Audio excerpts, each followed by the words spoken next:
Hello there, friend. Welcome to another episode of the Artworks for Teachers podcast. I'm your host, Susan Riley, and I'm so excited to be here with you today to talk about a subject that I think we're all pretty passionate about, and that is time. Time is one of those things that we're constantly feeling like we're running out of it, right? Like, raise your hand wherever you are in your car, in your house, wherever. Do you feel like you're running out of time, right? Like that famous line in the Hamilton musical, "Why do you write like you're running out of time?" The idea that we're running out of time constantly, I think, is this thing that follows us around no matter what we're doing or what job we're in or what season of life we're in, right?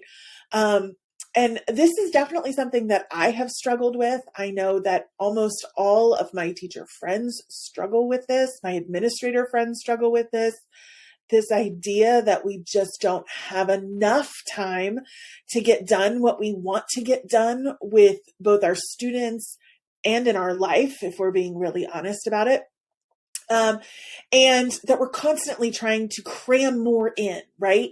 Or that we're trying to take more out, right? Like we're either trying to stuff more things into the time that we have, and therefore we become overwhelmed, or we're trying to take so much out, but we have no idea what to take out. We feel stuck. And neither of those feelings is helpful for us, right? Being overwhelmed or being stuck. And so I think this leads to a lot of the issues that we're running into, both in schools and in our lives as teachers. We're in this weird evolutionary space in education where nothing is the same, and yet we're trying to make it like it was, right? The same as what it was. And so the result of that is overwhelmed and burnt out educators, parents who don't understand what it is that we're dealing with or how we're trying to cope and ensure that everybody is receiving the best education we can possibly give them. We're under this guise of quiet quitting that we're hearing about a lot, which I have different feelings about quiet quitting that we're going to get into in a later episode. But also this idea of it's not worth it, right? We're not paid enough to deal with what we have to deal with in the amount of time that we have to deal with it. And so I think that a large crux of what we're dealing with right now in education is surrounding this idea of time. And I know for me, we've been dealing with this issue of time with the field of arts integration and STEAM since I began almost 2 decades ago. And so I wanted to kind of dig in today to this idea of time and how to find more of it, specifically for people who want to integrate the arts or creativity into their classroom and feel like they can't because they don't have time, but also a little bit more broadly with the idea surrounding time in our general lives and how do we manage that.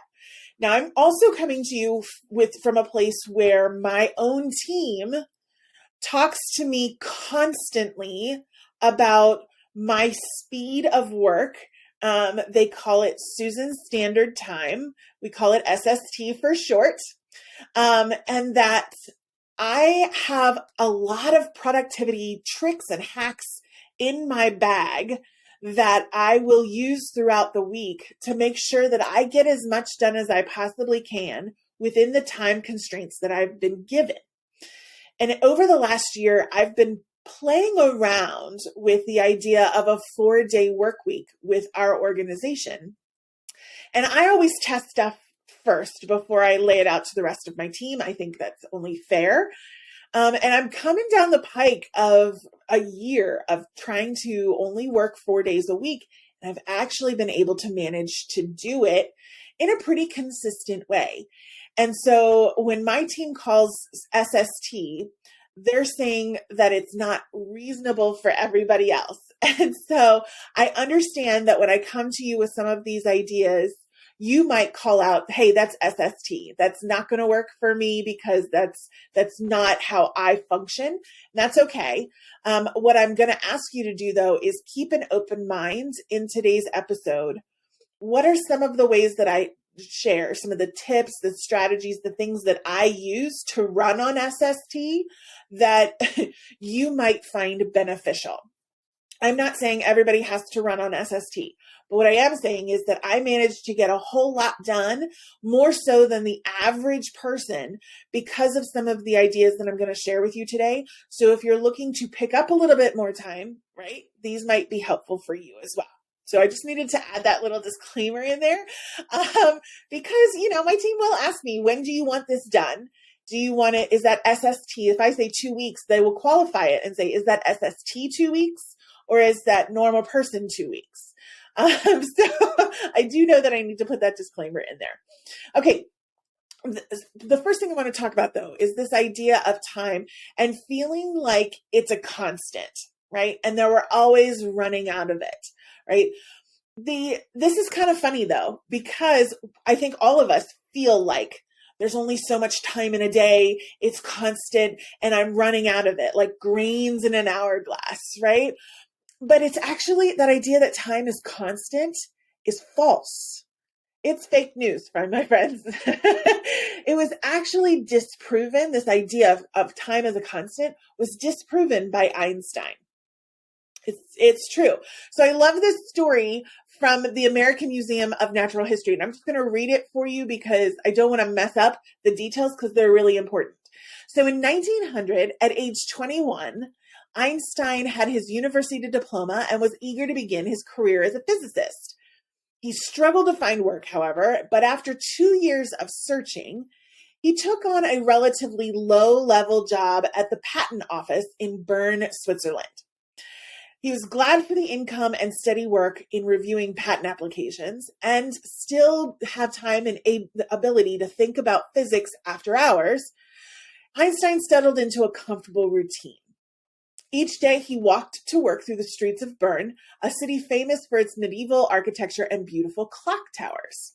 Now, Einstein passed by the clock towers consistently on his way home, a route he often took with his closest friend, Michel Bessel. The two men regularly discussed science and philosophy, including the nature of time. And after one such discussion, Einstein came to a sudden realization. Time is not absolute. In other words, despite our common perception that a second is always a second everywhere in the universe, the rate at which time flows depends upon where you are and how fast you are traveling. And this was the beginning of his very popular theory of relativity. So, Einstein brings to us this idea that time is not constant. Time, it flows. The rate of time flows differently depending on where you are and how fast you're traveling. So this is going to bleed into a little bit later in our conversation, the idea of flow in current science that they're studying. And I'm sure you've already recognized this a little bit. When you are in activities that bring you joy, right? Or that are just challenging enough to keep your interest, but not too hard that it makes it difficult, you get into this state of flow. And when you're in this state of flow, time is relative. For sure. You could be in flow for what feels like 5 minutes and you've spent 5 hours on a project. Raise your hand or nod your head if you're feeling that, right? Like, yeah, that you've had that experience. You could also be in a room for 5 minutes and have it feel like it's been 5 hours. Anybody have that kind of PD experience? Yes, right? And so time is not constant. It does kind of flex depending on the experience that you're having. So the ideal, the way that we can maximize our time is by making sure that we're in flow as much as we can, and by eliminating or condensing the things that we don't love that feel like they take a lot of time into as short a period of time as we can. We're going to try to manipulate time a little bit with some of the resources we're going to talk about today. The one thing is that what is constant about time is that while the rate of time may change, there is only a finite amount of time to work with, right? So unlike money or resources, time is the one thing that you cannot get back. My daughter and I always have this conversation. She's at an age, she's like 13, where she's working around budgets, right? She has her own debit card now. She's very excited for that, this feeling of independence, right? And so, she was going homecoming shopping last weekend, and she wanted to go by herself with her friends. And I said that was okay as long as you took pictures of what you were going to buy beforehand so that mama got last approval, right? And she was very concerned about costs, like how much is the dress going to cost? How much are the shoes going to cost? How much is in the budget? And so we had a great discussion about budget. She has also been working part-time, just for me, for my mom who has a farm store, just to kind of get into the idea of what working means and what the value of a dollar is. And so she was constantly doing the calculation of, if I spent this much money on a dress, how many hours am I going to have to work at Nana's farm store in order to make up the money that I'm sending out, right? This is an adult thing that we constantly are working on. But we have this conversation a lot of the time where I say, Emma, you can always make more money. You cannot make more time. So while time is fluid, you can't make any more of it. And so, yes, there are times for her and I, like, you have to be cognizant of how much you're spending. But on the other hand, you can always make more money. You know, we can always go get a second job, or we can always go find a job that pays better, or we can always, find ways to supplement what we're getting. But you can't make more time. And so when people give me their time, it is the most precious resource. You have no idea how grateful I am right now that you are spending your time listening to me in this particular episode. And the same is true every time I run a workshop, a webinar, a course, a speaking engagement. It doesn't matter. People are giving me their most precious resource, which is time.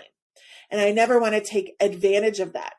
One thing that I know to be true for many teachers, though, is that because time is the most precious resource and you have so much to cover, you're concerned about, how do I add in creative approaches like arts integration or STEAM or project-based learning when I have all of this other stuff that I have to do, right? It's also the reason why so many teachers spend so much money on TPT, right? On teacher pay teacher resources or membership programs or whatever it is to get resources, because you're trying to buy back some of your time, right? So when we're thinking about how do we embed creative approaches, I'm cognizant always that you only have so much time. So what we're going to do in today's episode, in the 6 tips that I'm going to give you, is show you how to kind of manipulate the time so that you're not adding one more thing, but that instead we're mixing it in. Lots of my team members use the example of the difference between a cupcake and a muffin. What we're doing today is baking a muffin, not a cupcake. So on a cupcake, you have the regular cupcake and then the icing on top, right? It's the add-on. Whereas like in a blueberry muffin, the blueberries don't sit on top. They are mixed into the muffin itself, right? So what we're trying to do with our time is actually mix in and to a blueberry muffin instead of to a cupcake. Make sense? Okay, so there are 6 tips that I have for you for finding time specifically for arts integration and STEAM and other creative approaches in your classroom, with the caveat that some of these tips can also work in productivity in just your regular teaching and life. Okay, so the first one is a perfect example of this. It's called batch your work. I live by batching and I cannot recommend it enough. The idea of batching your work means that you take all of the work surrounding one project or one idea and you work on all of it at the same time. Lots of times what I'll see teachers do in planning is that they'll start planning an arts integration lesson. They'll get to the point where they need to look up the standards, and then they'll move on to something else because they either get distracted or they don't have enough time to look at that. So they're going to come back to it, right? The problem with that is you end up spending more time planning the lesson rather than just batching all of the work and doing it at one time. So when you're scheduling your planning time, you want to schedule it in batches. So you're going to want to dedicate, if you're going to, for example, look at implementing an arts integration lesson. Let's say you're not even planning it. Let's say you've purchased it, or you've gotten our membership of the Accelerator membership, and you've downloaded one of the arts integration lessons and all of the resources, right? So now you have this lesson in the resources. You now have to figure out, where am I going to put it in my curriculum? What time or what space am I going to do it in? What do I need other than these resources? There's a list of materials. What do I need to gather? How am I going to implement this? What day or what time? And then how am I going to assess it? All of those other things that go into lesson planning that we don't really think about, right?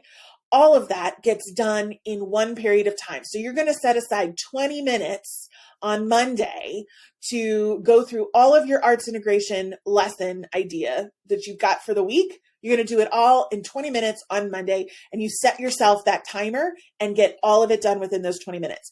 Here's the beautiful thing that always happens. If you give yourself a time limit and a very specific task within that time limit, 99 out of 100 times, you're going to finish it within that period of time.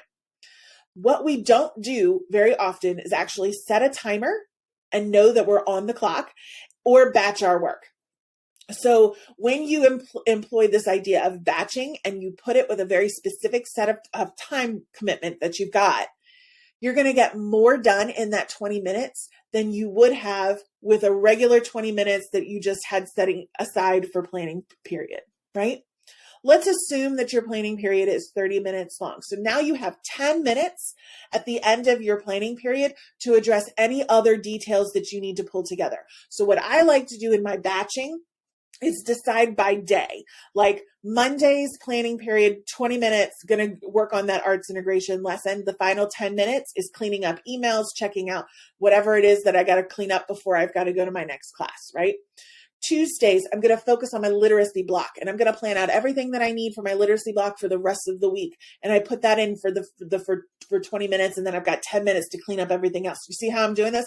So that rather than trying to plan all of the different things that you've got coming up in one 30-minute segment, you are batching them so that every week, this is how it's going to go, right? That's really helpful. It's also helpful because if something gets thrown into your planning period that you were not aware of, if you build in those extra 10-minute blocks where it's just cleanup, right? You can then shift some things around here or there so that you can make up the time that you had for those original 20 minutes. Again, use the timer, because the timer is actually going to trigger something in your brain. This is using neuroscience. When the brain knows that it is on a clock, you are going to be able to work in a flow state faster than if you just had it out there as a random abstract 20 minutes. Okay. So batching and a timer is my first tip. Second, for arts integration and STEAM specifically, as well as project-based learning, one of the ways that you can save time is to find lessons in your current curriculum that are not working and simply replace them with an arts integration lesson that addresses the same concept. So for example, if you are working on a lesson on acute, obtuse angles, and your students are getting them confused, right? The difference between acute and obtuse. And in your curriculum, you have 3 days set aside to teach and review and really solidify this idea of acute and obtuse angles. And you know that those 3 days are not going to cut it. Like, you're going to need an extra day or two because students just are not picking it up. instead of having 4 days wasted on this idea, teach the concept directly on day 1. And then on day 2, have an arts integration lesson or a STEAM lesson that's specific to applying what those students learned in day 1 through their arts integration or STEAM lesson on day 2. And you will see students suddenly start to pick it up much, much faster, so that you may need to use day 3 as a review, but oftentimes you won't. It'll click on day 2 because they're applying what they learned from you on day 1 in a different, meaningful way to them that makes sense. So what that does is that means you're actually saving time. So rather than 3, maybe 4 days in your curriculum spent on acute and obtuse angles, now you're spending 2 or at the most 3. Okay, so that's how arts integration can save you time. You don't want to add an arts integration lesson into your curriculum on top of everything else you're teaching unless you take something else away, right? If you don't, then it becomes the icing on the cupcake, right? And that's what throws us over the edge. So you want to look for things that are not working, right? Find the lessons that are just not working, or that you need to do so many reviews because the students are just not picking it up fast enough, and substitute those lessons that are not working for an arts integration or a STEAM lesson. Okay. Tip number 3 is to use mini lessons of 10 minutes each to work through a larger integrated project. So let's say that your team has decided to do a large STEAM design challenge, right? But it's massive. There are lots of different moving pieces. It's going to take a while. Rather than trying to cut out time, large swaths of time from your schedule for students to work on this large project, take 10 minutes and do mini lessons at specific spots throughout the week. So if you're working on the design challenges, right, you're going to teach the first component in a 10-minute mini lesson at the end of math, and the second component in a 10-minute mini lesson at the beginning of science, and the third part, right? So you see how I'm weaving this in so that it doesn't have to take all of the time of one subject. It can be interwoven where it's appropriate throughout your day or throughout your week in these smaller 10-minute mini lesson periods of time. This is going to do 2 things. One, it's going to spread out the lesson in a more meaningful way so that students can start to see the connections in multiple content areas. And 2, because you only have 10 minutes, you are going to maximize the time that you're working with students in that 10 minutes. There's going to be no time available for fluff, right? You're going to get straight to the point. You're going to maximize those 10 minutes. It's going to be an intensive 10 minutes of learning. But that's going to be great because then students will get a little bit of a break, and then in the next content area, they'll get the next piece of it, right? So I like the idea of mini lessons. Sometimes that works. Sometimes it doesn't. Sometimes you need a longer period of time in order to work with those students on a project. And that comes for tip number 4, which is to consolidate lessons. This is where integration really, really shines. So if you're doing that STEAM challenges project, right? And not all, in fact, most arts integration and STEAM lessons are not large projects that take weeks and weeks and weeks, right? They're like a 45-minute lesson, right? But in this example, if we're using a larger project, sometimes it's a great idea to consolidate your lessons into 2 lessons that work together in tandem. So for example, if you're working on that STEAM design challenge, you might take your math and your science block and consolidate them together to make one larger block where you're teaching the direct skills up front and then having students have that time to create their actual challenge, right? To move through the actual challenge. So you're going to want to look at a period of time in your schedule where your math and your science block could come together. It may require rearranging a couple of other things, but if you can make that work, it's beautiful. I see teachers do this a lot with their literacy block and their social studies block, where they're focusing on the content from social studies, but embedding the literacy tools and resources and skills that they're trying to teach into the content of social studies.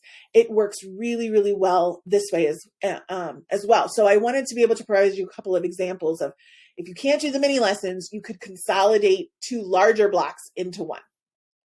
Number 5 is to use a time tracker. And on this one, this is going to be your free resource today. So make sure you go to the episode page and you download it, because you'll be able to download a copy of it directly to your Google Drive as a spreadsheet, and you'll be able to use it. But I want to walk you through how to use this tracker, because it's going to change your life. But before it changes your life, you're going to get mad at it. Because it's going to be such a tedious process to do. When I first did this exercise, I hated every minute of it, because I was like, really? I have to write down every single thing that I did? Yes, because what happens is that as you write it down, you begin to find where your time traps are, right? Where your time leaks are. So let me share my screen with you. If you're watching the video, let me share this tab. And if you're not, I'm going to walk through it so that you can understand what we mean. So I have a set of time tracking sheets for you. The first one is a 60-minute time block. So you would put in today's date, which if you double click the top, it'll just give you today's date. You can enter it. And then it'll go Monday, Tuesday, Wednesday, Thursday, Friday, Saturday, Sunday. And the time starts at 5 a.m. and it goes all the way to 4 a.m. the next day. And you can fill in each of these blocks with what you're doing in each of those hours. So we have one set up for 60 minutes. We have at the bottom of the page, you have a tab for 30-minute time blocks. So if you really want to get in depth, like from 6 to 6:30, I'm sitting down and journaling. And then 6:30 to 7, I grab my breakfast and a cup of coffee. And from 7 to 7:30, I've got a shower and I'm out the door, right? So you're putting all of that into either one of these blocks that we've got. Now, the one that I really like though is the third tab, which is the blank canvas. For blank canvas, we're going to assume 8 hours of sleep. Now, I know a lot of you don't get 8 hours of sleep, but we've got it blocked off for 8 hours because that's healthy for you. So from 10 p.m. to 5 a.m., we have blocks already filled in with sleep, so that all you're filling in is what's happening between 6 a.m. and 9 p.m. Monday through Sunday.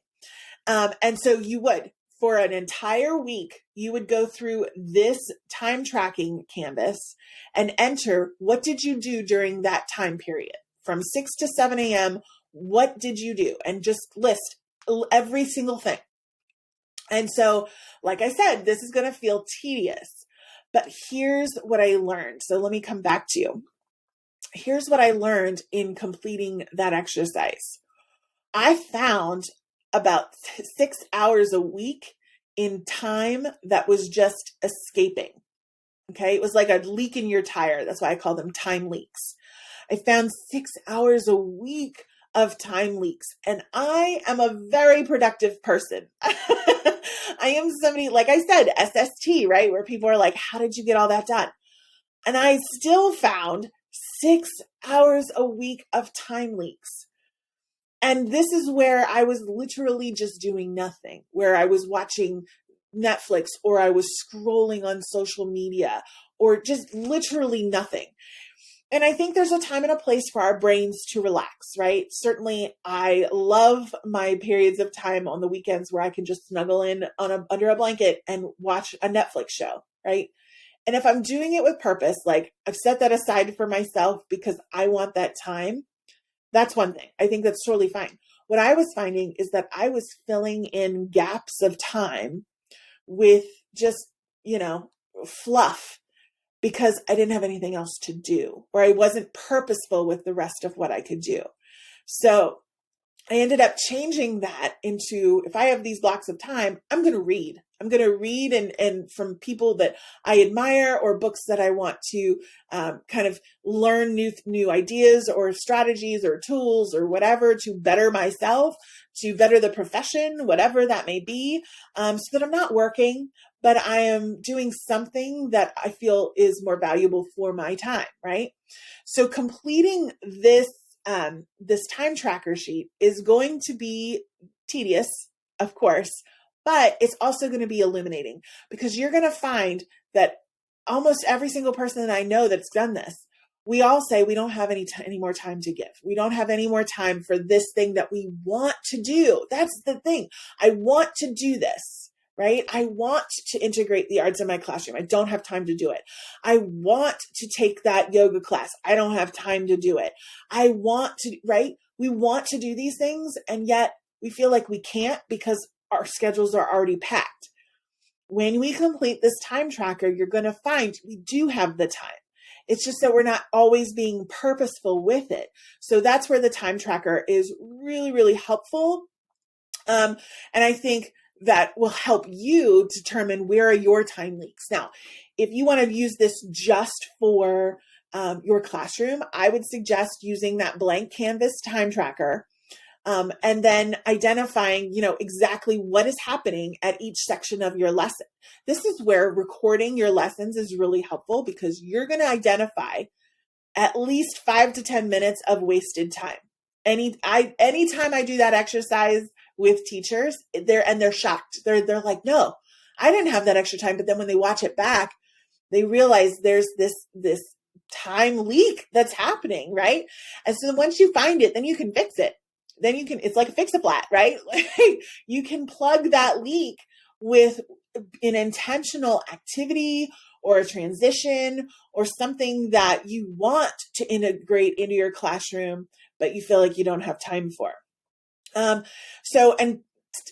number 6 is to work with the flow instead of against the current. So I talked about this at the beginning of this episode, the idea of flow, right? And science has proven this idea of flow. In fact, a good friend of mine, Dr. Julia Colangelo, is a research scientist from Columbia University whose entire research is focused on flow.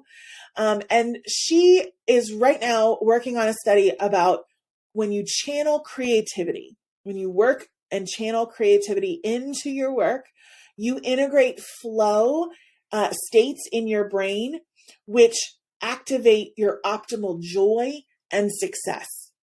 And so when we are doing things we love and we're doing them in novel and creative ways, we enter naturally into this state of flow where time expands.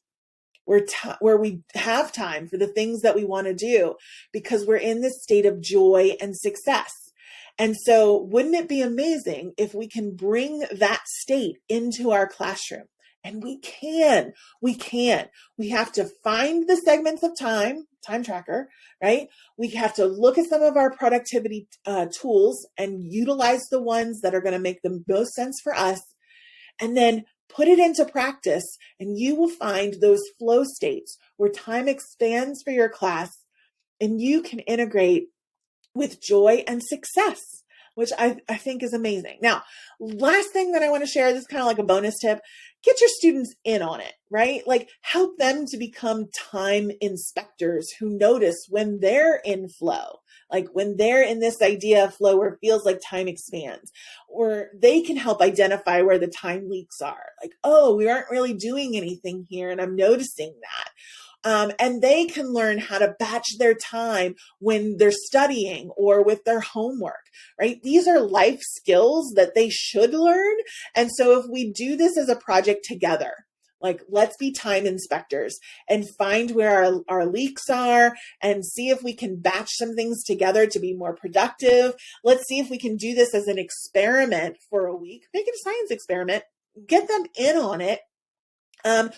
Everybody has a chance to grow here, and you will find time to integrate creativity and arts integration and STEAM and PBL and all the other things that you want to integrate with your students. So If you enjoyed this episode, please do me a favor and help us to reach even more educators by sharing this episode with a colleague or a friend who might be struggling with time themselves.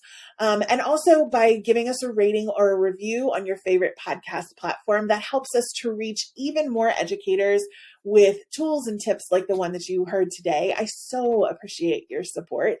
And next week, I will be chatting with 5th grade teacher Colby Sharp and his work in the Creativity Project. So that's something that you're not going to want to miss.